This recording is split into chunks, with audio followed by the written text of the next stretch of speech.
Estimados alumnos, tengan ustedes un excelente día. Hoy día corresponde ver un poco lo que es la Guerra Fría. Ya seguramente ustedes comenzaron a trabajar ya con parte de lo que es la guía. Ya esta guía corresponde a la primera parte.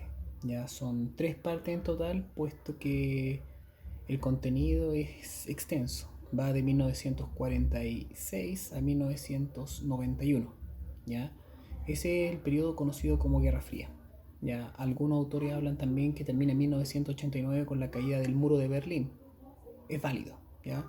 89, caída del muro de Berlín, o 1991 con la disolución de la Unión Soviética. Ahora tenemos que entrar de lleno a explicar por qué se da esta guerra y entre quiénes. Para poder explicar la Guerra Fría tenemos que remontarnos al final de la Segunda Guerra Mundial. Al final de la Segunda Guerra Mundial ocurren dos cosas importantes. En primera instancia, en abril de 1945, ustedes deben recordar que el Ejército Rojo de la Unión Soviética entró a Alemania y derrotó a las fuerzas de Hitler. Por lo tanto, es el ganador de la guerra de forma directa, porque derrota a Hitler. Eso es la Unión Soviética. Pero la guerra no termina ahí, la guerra termina ahí en Europa. La guerra termina recién en agosto de 1945, un par de meses después, y termina en Asia, termina en Japón. Recuerden que Japón continuó la lucha contra Estados Unidos. Estados Unidos quería de alguna manera demostrar que tenía el poder para derrotar y para terminar con la guerra. Ya le hubiese encantado a Estados Unidos haber hecho esto que voy a explicar a continuación en Europa, pero no alcanzó a tener lista su bomba. Ustedes deben recordar que la Segunda Guerra Mundial termina con la bomba atómica lanzada por Estados Unidos. 2 bombas atómicas lanzadas a Japón. Eh, no lograron terminarla a tiempo, ellos querían tirarla en Berlín. Pero bueno, les quedaba todavía un enemigo a derrotar que eran los japoneses. Y aprovecharon de probar bien la bomba, lanzaron 2 bombas atómicas. Este país es el único que en 1945 tiene bomba atómica. Hubo todo un proyecto, lo que se conoció como el proyecto Manhattan, en Estados Unidos para crear esta bomba atómica. ¿Ya? Finalmente lo lograron. Por supuesto que después de 2 bombas atómicas no existe país alguno que quiera seguir esperando una tercera bomba atómica que te la lancen. Por eso que Japón se termina rindiendo. Se acaba la guerra. Pero pasa lo siguiente. Por un lado tenemos un vencedor, la Unión Soviética, que le ganó a Alemania y terminó la guerra en Europa. Y por otro lado tenemos a Estados Unidos, que es el único país que tiene bomba atómica. Por lo tanto tenemos 2 grandes vencedores. Unión Soviética y Estados Unidos, ¿ya? Con bomba atómica. Ambos países son antagónicos, tienen sistemas totalmente distintos. Estados Unidos tiene un sistema capitalista, ¿ya? Amparado en la democracia desde el punto de vista político. Y por el otro lado tenemos al socialismo de la Unión Soviética, ¿ya? Que de alguna manera se plantean como 2 posturas distintas, 2 formas de ver el mundo distintas. Estados Unidos, las libertades. La Unión Soviética, la igualdad. Esas son las cosas que de alguna manera los transforman en enemigos, en polos opuestos.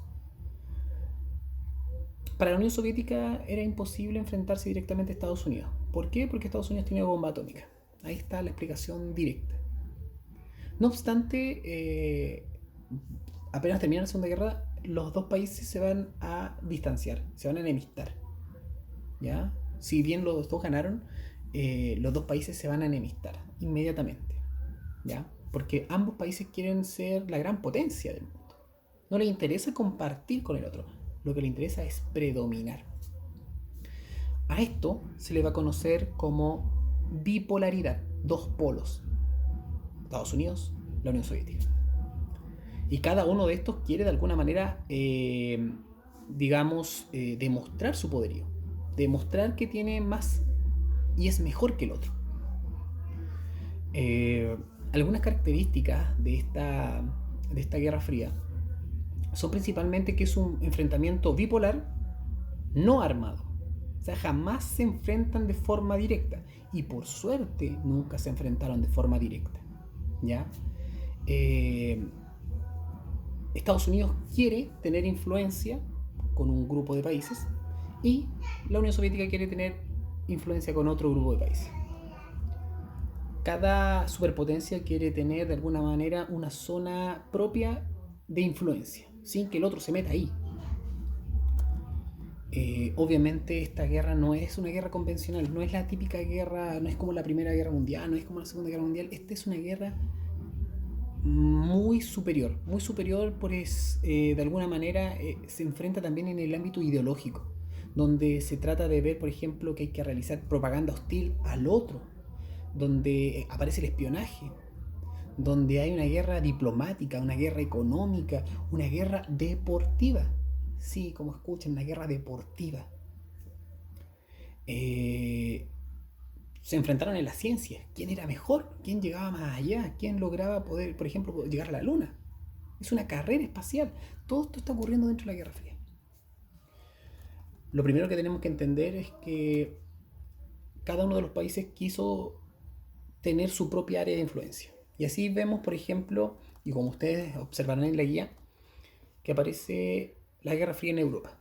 El primer lugar, en importancia, luego de Estados Unidos y la Unión Soviética, es Europa. Por lo tanto, en Europa se van a enfrentar estas dos potencias. De forma indirecta, pero se van a enfrentar. Ahí el primer gran problema se va a dar con la crisis de Berlín. Porque Berlín es la ciudad, la capital de Alemania. Y ustedes deben recordar que al término de la Segunda Guerra Mundial, Alemania fue dividida. Fue dividida. Y el problema queda en Berlín.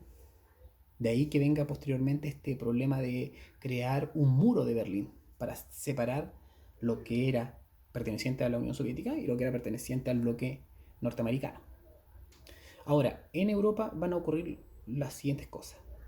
Se crea por parte de Estados Unidos lo que es el Plan Marshall en 1947. Plan Marshall es un programa de ayuda económica. Estados Unidos presta dinero a los países de Europa Occidental. Occidental, ¿ya? A Gran Bretaña, Francia, Alemania, Italia. A ellos les presta dinero. Pero no es gratuito. Les presta dinero, pero con una segunda intención, que es posteriormente crear la OTAN, la Organización del Tratado del Atlántico Norte, que esa es una alianza militar. La primera, el Plan Marshall, es ayuda económica. Yo te presto dinero y tú me debes. Eso es lo que hace Estados Unidos. Y después, la OTAN, Organización del Tratado del Atlántico Norte, una alianza militar. Obliga a estos países que habían firmado por el Plan Marshall y que le habían prestado dinero a que sean parte de su alianza. Por su parte, la Unión Soviética hace lo mismo. En 1949 crea lo que es el Consejo de Asistencia Económica Mutua, también llamado CAME o CAMECOM, ¿ya? Que va a estar orientado principalmente a una ayuda económica, pero no en dinero efectivo, sino que en transferencia tecnológica, en yo te llevo tecnología para que tú progreses, para que tú puedas desarrollarte industrialmente.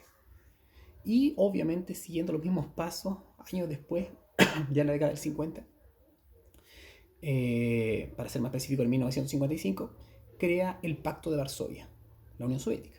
Los mismos países que le habrían prestado, entre comillas, transferencia tecnológica, lo había hecho que se industrializaran, ahora les dice que tienen que pertenecer a su alianza, que es el Pacto de Varsovia.